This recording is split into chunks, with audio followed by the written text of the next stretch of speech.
Hello and welcome to the Droid and Dragon Cantina, a podcast highlighting independent science fiction and fantasy authors. Our guest this week is V.E. Huntley, the author of the Bloodstone Legacy Series. In this episode, we talked about how her fear of Dracula inspired a lifelong fascination with vampires, and how she came to writing novels after years in the film and television industry. Also, V.E. Huntley writes under a pen name and did not want to show her face. Therefore, this episode will be audio only. Welcome to the show, V.E. Huntley. Thank you. I'm glad to be here. So, tell us about the books that you have out there right now. Well, I released my first book in December. It's a part of a series called The Bloodstone Legacy.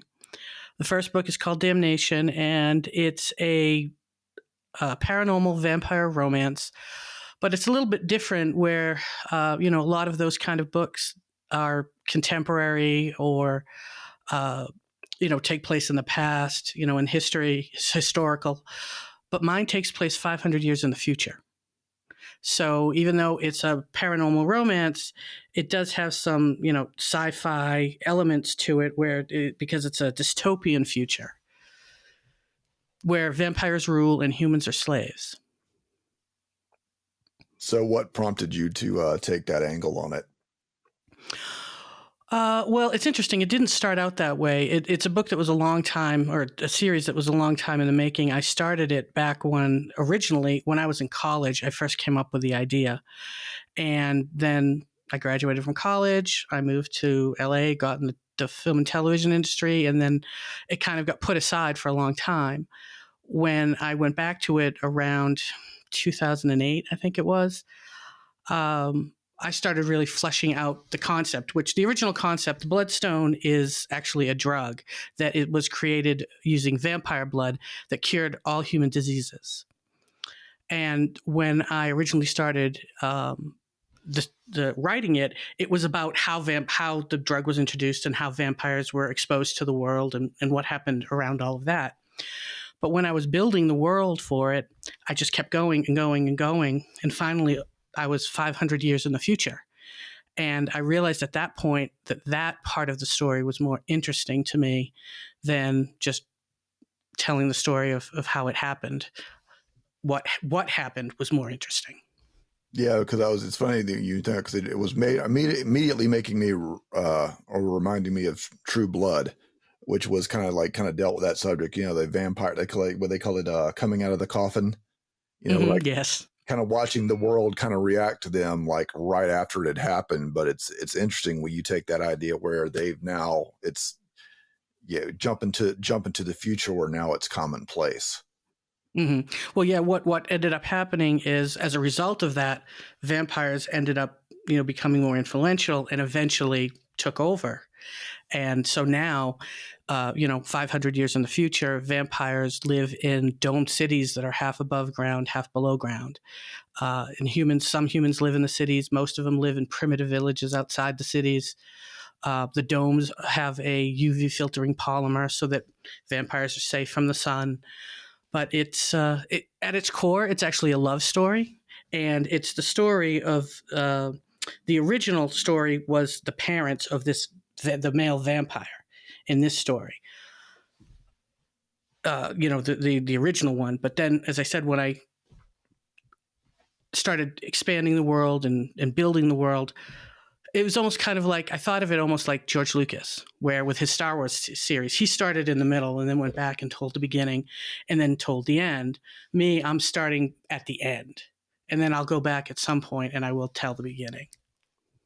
Yeah, or in George Lucas's case, he started in the middle and he went back to the beginning, and then Disney told the end. And then, yeah, that's true. The end was definitely not like the other trilogies. That's for sure. You could tell there was a bit of a difference in that last trilogy than the other two. Oh yeah, that's true. Yeah, not to get into that. That's a whole other subject, a whole other podcast for another day. But no, that's cool. Like, so, yeah, like the idea, like it's so like when it gets into one of the things like I wanted to do when we started this podcast is I love the idea of world building when it comes to making these stories. I think this one thing that that sci-fi and fantasy both have this thing where I think authors kind of have to kind of take a few extra steps and like flesh out a world that people aren't familiar with. You can't just, obviously you're going to take things that are from the real world, but you still have to create a world, a world that's, unfamiliar, and then you have to inhabit it with characters. So what was your process as far as building this out? Was this something that you kind of like fleshed out the world before, or did you kind of do it as you go based on what the story needed? Well, as a writer, I am a pantser by nature, although I start out as a plotter. I know the story I want to tell. I know where I'm going to begin. I know where I'm going to end.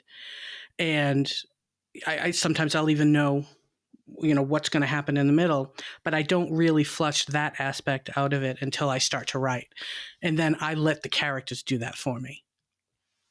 Yeah. But with this, this kind of book is something that requires a lot of forethought into the world. Again, especially when you go that far out. As I said, I mean, this is a paranormal romance, but it has, the science fiction dystopian element to it. But that's really just the backdrop. That doesn't have very much to do with the story. Although, in the future, there's technology and different things like that. People can warp different places. They have holograms that follow them, and that's how they contact people, different things like that. But the crux of the story is the love story and the characters who and the backdrop just happens to be this futuristic world. But as a writer, you have to flesh that out. You have to figure all that out, because otherwise it's very easy to get lost. There were a few things as I was writing that I thought, or it was going to be one way, but as I wrote, it morphed into something a little bit different. So then I had to go back and make sure I changed everything back to the beginning to make sure I wasn't contradicting myself, especially with some of the technology and things like that. Yeah, I think one of the things, at least one of the thoughts, and you can, correct me if I have this wrong, as far as like, I feel like one of the big differences between science fiction and fantasy, even though they do kind of borrow from one another, I feel like science fiction tends to have a little bit more rules, because you kind of like, again, when you're talking about certain technologies or usually, because again, if it's science fiction, it's usually based on some science, real or, supposed, based on something that's already there. And you kind of have to adhere to certain things all based off of those, those principles or those ideas. Mm-hmm. Yeah, that can be tricky. When you're writing something like this that is not only has that science fiction, aspect to it with the futuristic aspect, but it also has that supernatural aspect with things that aren't physically possible. Anything or almost anything in science fiction can oftentimes be thought to be, at some point, this could be a possibility. But vampires really aren't that. Did you catch the writing bug from a young age, and then maybe like you just only recently acted on it, or was it just like, did you just kind of only recently kind of catch it? Because I know people have come at it from different. Some people, they start writing stories from the minute they can hold a pencil, and others is like they'll just kind of sit on an idea until, okay, maybe one day I retired from my job, or I worked so far, and then I decided, okay, I have to do this thing, because I put it off like most of my life. Well, I've always loved telling stories. I've always loved books. I've loved movies. And I've always written for myself, not really to share it with anyone else, for a long time. And, again, I worked in a creative industry for a long time. I worked primarily in the budgeting, financial aspect of it, more so than the writing or anything like that. But I did, always write. And again, this story, as I said, originally came to me as an idea when I was in college. And, I would work on it from time to time. I'd pull it out, but I didn't really do anything with it, wholeheartedly, until after I decided to, change careers and, make that kind of change. And then it took a while to really get going. As I said, building the world, it just kept expanding and expanding and expanding. It took a long time for me to get that aspect of the story right in my mind before I felt I could, actually write the book. And then I wrote it, and then I sat on it for a while. And then finally, a few years ago, both of my parents passed away, and I decided that life was too short. I'd always wanted to be a writer. I'd always wanted to be a published author. And I had been working on it, before they both passed away. But I decided it was time to do it. If I was going to do it, I just had to get off my butt and do it. So, like, did you just immediately go the independent route, or you kind of like having to submit it to a few publishers first? No, I decided to go the independent route with my first book. I obviously, if I found a traditional publisher who was interested in it, I'd absolutely, explore that. But with the rise of indie publishing, it opens up the doors to a lot of different creativity that you don't get with a traditional publisher. Again, working in film, as I said, I worked in independent film. You have a lot more creative freedom in independent film. So that's the world I come from. Once you get into studio pictures, there's all sorts of red tape, and you've got everybody breathing down your neck and telling you what to do. And from what I've heard from friends who are traditionally published, that oftentimes you can have that happen with a traditional publisher. And I like the freedom of being able to write what I want. Yeah, we've had other guests that have talked about trying to go the traditional route and then running into like saying, well, if I had gone that way, the story would have been very different. Because I'm sure, once you're willing to take like, however, many hundreds of thousands or even a million, if you're lucky enough to get it, those dollars always come with strings attached. Yeah, exactly. So who were some of the writers that kind of got you, you kind of got you into this, or, the ones that kind of lit your fire, along the way? Bram Stoker was, one of the first ones that really, whetted my appetite for vampires, although it comes from something earlier in my life, which is when I was a child, I saw a vampire movie. One of the ones with Christopher Lee. I know he did a whole handful of them. I can't remember what one it was, but I snuck out of bed one night, and my dad used to fall asleep on the couch watching TV, and those late night movies would be on. And I got up one night and wandered into the den, started watching it, and it scared the heck out of me, and I couldn't sleep. After that happened, I couldn't sleep. I would sleep with my light on. I'd make my mother sit outside my bedroom door until I fell asleep, and I was terrified of vampires until all of a sudden one day I wasn't anymore. And then I started to become fascinated with them and the idea of immortality. Then I got Bram Stoker's book, and the rest, as they say, is history. So he was one of the first ones that really kind of whetted my appetite in this genre and, writing about, these kinds of characters. Anne Rice is another one. I've heard Interview with a Vampire was one of my favorite books, but also, again, those books aren't romances, and I am, a dark romance author. But I used to read things like Jackie Collins and Nora Roberts, and those kinds of the authors who wrote those kinds of love stories that really resonated with me. Hmm. So, like, how is it? What are the things that you've done to try and make your vampires? What are the things style wise that make them your own? Well, again, the vampires. There's a lot of different things that you can do. In making them different. Mine are not all that elaborate in the sense that they're similar, where they're strong. They're fast. They can't go into the sun, but they don't burst into flames. They actually burn slowly from the inside out, is one of the main things with my vampires. So they can go into the sun, but not for very long. If they do, they will. If they stay out, they will die. Let me see another difference. I don't think there's actually anything, much different than what a lot of people think about the traditional. They drink blood, but they don't turn into animals or bats. They don't have, any kind of supernatural powers in that sense. Yeah, because you have different ones. Sometimes some of them will, like, I think even in Anne Rice does it. Well, some will get specialized powers, or I mean, of course, like the infamous Twilight, the sparkly vampires. It's always interesting to see, because some people always want to put like a different spin on them. Yeah, depending on who's authoring them. I feel like that's one of those things. Like, you see people, it's because it's something that has been done a lot, that you always see.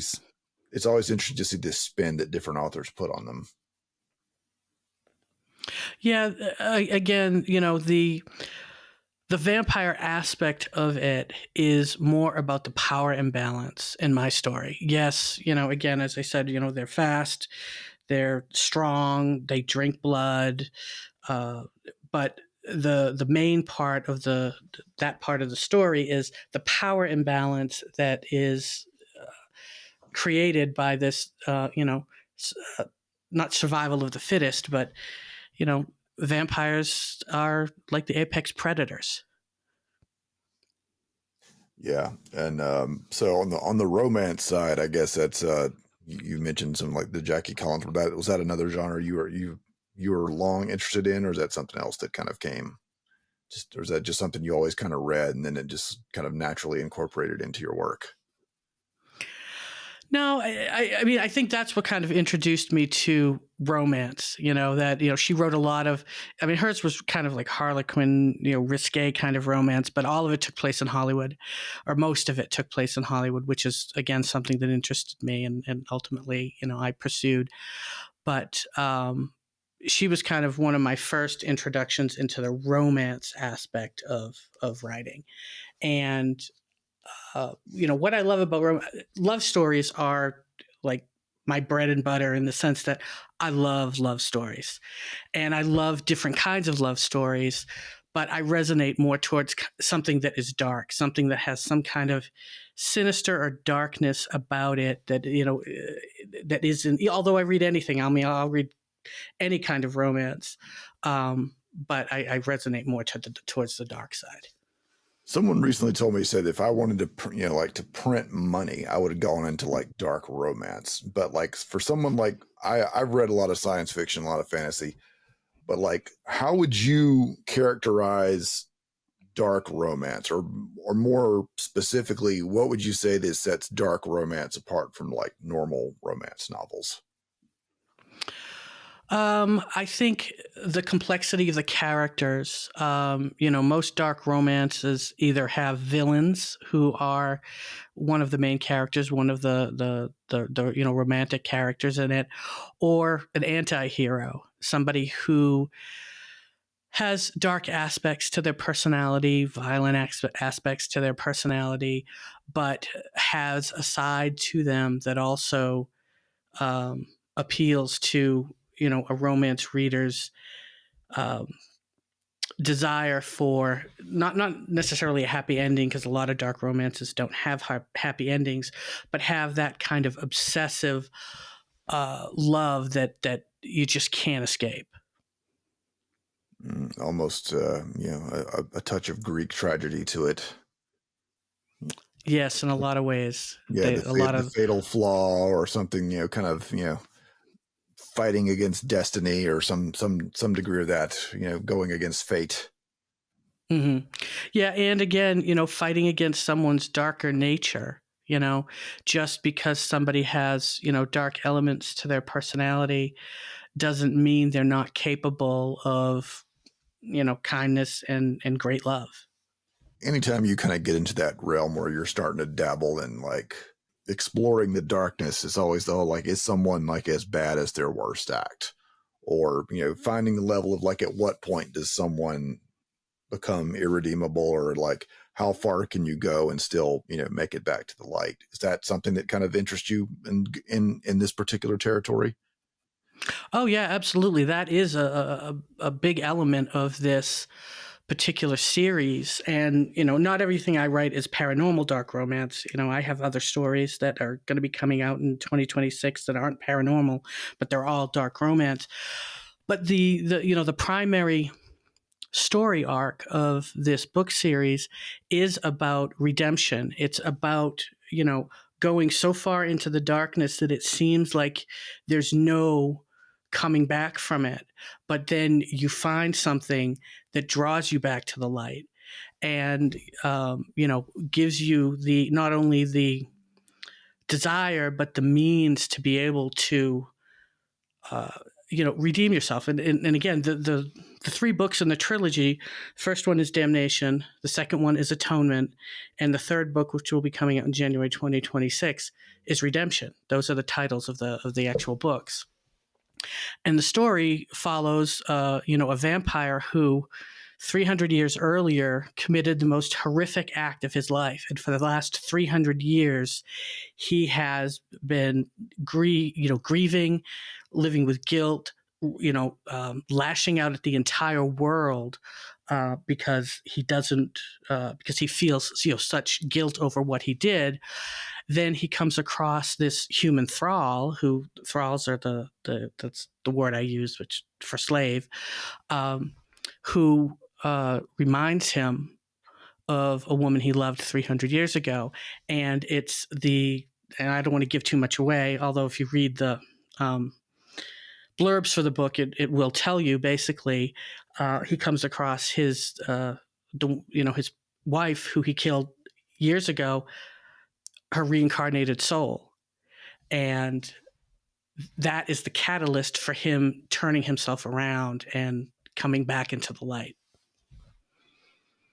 Yeah, it's interesting you talk about that. It's funny, like it's interesting. One of the things I think that's always so fascinating about vampires is like we're using vampires, but we're really exploring humanity, especially like because like for the average person, like you're getting maybe like 80 years if you're lucky, or maybe 100 if you're really, really lucky. But like when you've got that extended time frame, I feel like it gives you room to explore a person's personality in so much greater depth, because now you have so much more time for them to kind of, I just imagine if your lifespan was like 300, the depths to which you could go into any one area would be so much greater, or like the time, because just for having the ability to spend so much time or more time doing this, that, or the other. Yeah, it does. It gives you time to as a person get set in your ways. It also gives people time to go down a dark path as well, which again, most people assume vampires are bad or vampires are evil. And I think any vampire story does have that element to it.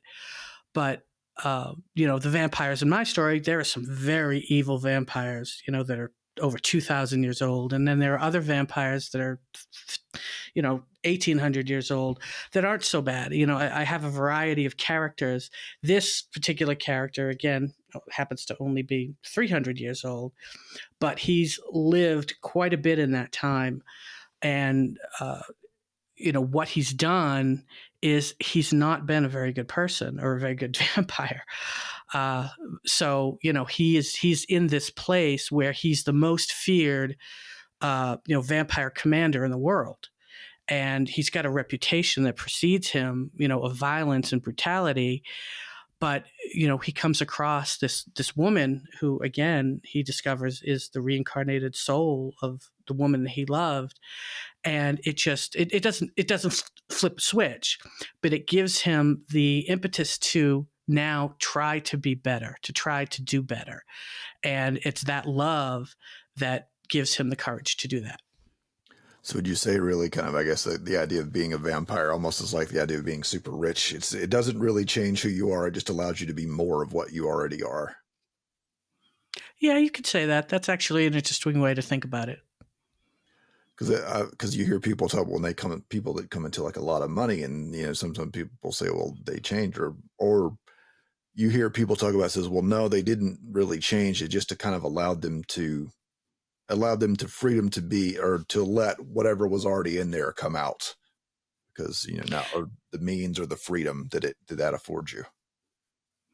Yeah, I mean, I think a person is who they are, innately inside, and anything that they do or encounter, is going to bring aspects of that out. I mean, I don't think any one person is either inherently good or inherently evil. I think we're all layered, but I think most people have a certain way that they lean, and they'll take whatever opportunity or whatever um, means that they have at their disposal to let that side of their personality out. When you're little, you can look at it in terms of everybody either being good or bad. But I think that probably the vast swath of us are, the term I've kind of come around to is like we're all compromised, whether it be, sociological background, wherever you're born, whatever group you're born into, or whatever country you're born into, or just whatever circumstances, really, to use a broader term. Like there's the whole argument: are people really good, or are they just as good as they're allowed to be under the circumstances? So I don't know if Yeah, that's, no, I would agree with that. yeah, and that's why, I mean, I guess that's why, I guess, like stuff like playing with the vampires, or even getting dabbling into going into some of those darker areas. That's why I think that I feel like that's probably the appeal, because it allows people to kind of it's interesting. One of the things I like about science fiction and fantasy is it kind of like you can sometimes address problems and within those genres that are harder to deal with, and if you're coming at it from, like, say, like a slice of life point of view, putting that veil of like some kind of monsters, or in this case vampires or robots or elves or whatever you want to do, that using that metaphor sometimes allows you to address things you couldn't really do otherwise. Do you find that's somewhat the case?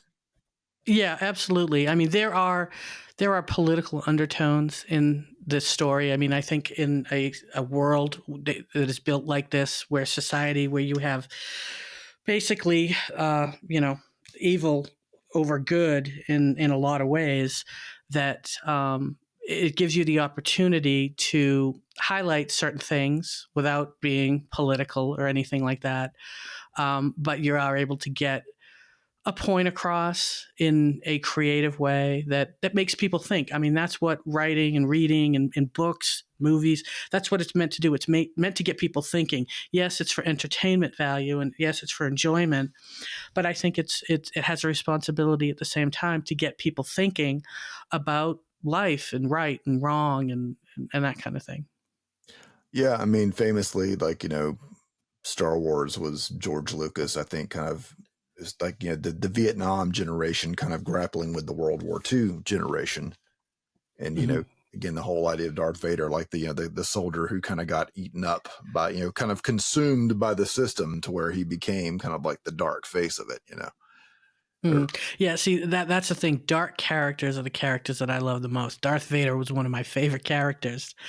And, he wasn't, at first you assumed he was just dark. And then, again, when he went on, when George Lucas went on to, with the first, the prequels. the second three books, or the second three movies, excuse me, then you learn that no, he wasn't, that because nobody is just any one thing. Nobody's good or bad or right or wrong or evil or light. We're all, we all have different aspects to our personality. And that's what I love about dark characters and dark books. And, particularly dark romance books, is it gives you the opportunity to show that side of someone, but also show that that's not all they are. Yeah, I mean, that's, going back to the Star Wars example again. He was, once upon a time, Darth Vader was just a little boy who missed his mom, and then a whole bunch, got caught up in a war, and then all the stuff that entails, and it's, I mean, again, it's taking people on that. Or again, this is why you tell the stories, because then it's you can't just say, well, here was this guy and he was a little boy once, and then one day he became a monster. There's so much, all the stuff in between is kind of, that's, it's interesting to say, like, the kind of whole idea that monsters aren't born, they're made. Right. Yeah, And I would agree with you with that. I think environment has a lot to do with how people, become who they become. Do I think that certain people might have darker elements initially that kind of help them to lean towards that? Sure, maybe, but yeah, I would agree with that. Yeah. I mean, well, that again, this is a subject we could probably discuss ad nauseum. The Lord knows it has probably been it's a discussion that's been going on for a very long time, and will continue to go on long after either one of us have shuffled off this mortal coil. But so yeah, like tell people where they can find you online or on social if they want to at you. I have a website. It's vehuntley.com. My books are on Amazon. The first book, Damnation, came out in December. The second book comes out May 5th. They're not standalones. You have to have read the first book to read the second or to understand the second. But they're both on Amazon and they're on KU. And I'm all over social. Facebook, I have an author page, V. Huntley Author. I have an author group or a reading and writing group called V. Huntley's Whispers After Dark. And I can be found on all the different socials like Instagram, TikTok, Twitter, or X, whatever it is now. And it's all at V. Huntley. Yeah. All right. Well, thanks for coming out, and we'll be on the lookout for your stuff. Well, thank you for having me. I really appreciate it. This has been fun. That will be all for this episode. This podcast has been a Carcutta Media production. To learn more about this show or other podcasts, visit carcuttamedia.com/podcasts or follow us on social media at Carcutta Media. This recording or any portion thereof may not be reproduced or used in any manner whatsoever without the express written permission of the publisher, except for use of brief quotations in a review. Copyright 2025 by Carcutta Media. All rights reserved.